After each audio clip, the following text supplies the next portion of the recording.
addiction is a very controversial topic, all right? And I have made the stance that I don't believe in addiction. And this does not go well with the bariatric community, who all believe that you're addicted to food. Amen? Amen. Right? Give me an amen if you think you're addicted to food. And, you know, and it comes with a lot of love, right? Because I know a lot of people struggle with drug addiction and that have loved ones who struggle with drug addiction. And there are a lot of families who've been torn up by alcohol addiction, etc. And I understand, yes, I know there are genetic components. Maybe. We have not found a gene that says, turn this on and you're addicted to alcoholism.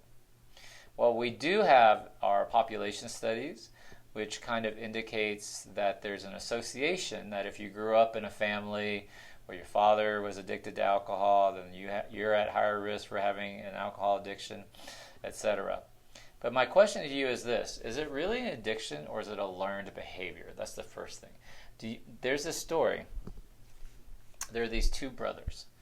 One is a very successful businessman, and the other one is just a bum, very poor, hasn't been very successful, who's addicted to alcohol. So a reporter goes to the brothers, and he asks the first brother, the one who's addicted to alcohol, and says, hey, why are you broke and addicted to alcohol? And that brother said, it's my father's fault. When I was growing up, he was also a heavy drinker. And I guess I just got the gene. And I saw the things he did. He beat my mother, and that's just what I saw. And so what do you want from me? Right? So I grew up, I'm addicted to alcohol. I've been in and out of marriages, in and out of rehab, can't make anything of my life. So then the reporter goes to the successful brother, who's a successful businessman, and says, why are you successful? And the successful brother says, it's my father's fault. When I was growing up, I saw how much he drank, and I saw how abusive he was to my mother and to me, my brother, and I swore to myself that I would never, ever turn into my dad. Right?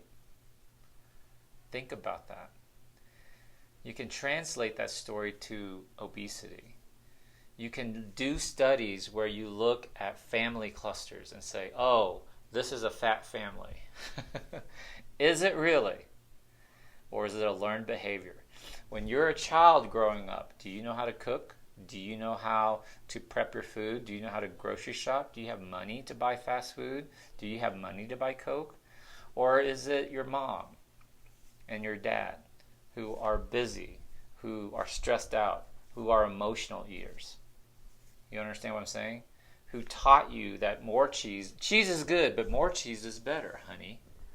Icing is good, but extra icing takes it over the top.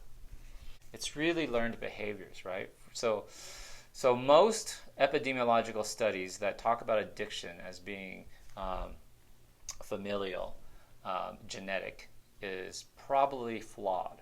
It's probably the old saying that the apple does not fall far from the tree. That's number one. Number two, people will say, but Dr. Vong, they've done studies, PET scans and MRIs of people's brain that show that sugar is addictive. Well, yes, of course. But you are measuring the brain of an obese person and that have become accustomed to tying all sorts of emotional factors into chocolate or ice cream or whatever it is you're feeding them. Does that make sense what I'm saying? And so if you have someone who's addicted to chocolate, of course their brain is going to light up when they have chocolate. That doesn't mean that you're doomed. And that doesn't mean that the heightened brain sensation came first.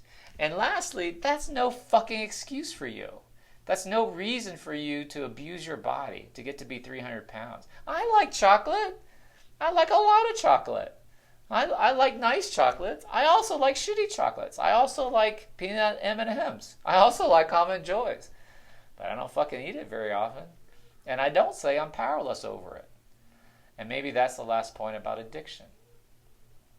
Now, while I love the 12-step program, and I realize that going to AA meetings and NA meetings have been the way for a lot of people to stay drug-free and alcohol-free, at the same time,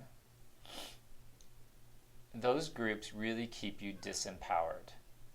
Addiction and the belief in addiction keeps you disempowered. It takes the power away from you.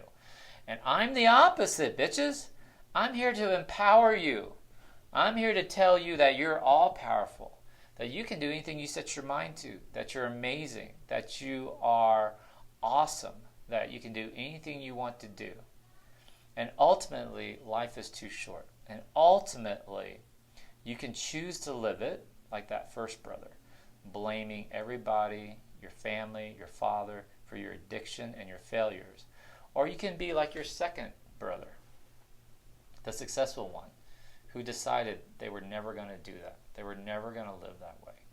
And that's my plea to you. That's my prayer and my blessing to you, is that you watching me understand that you are very powerful. You are much more powerful than food.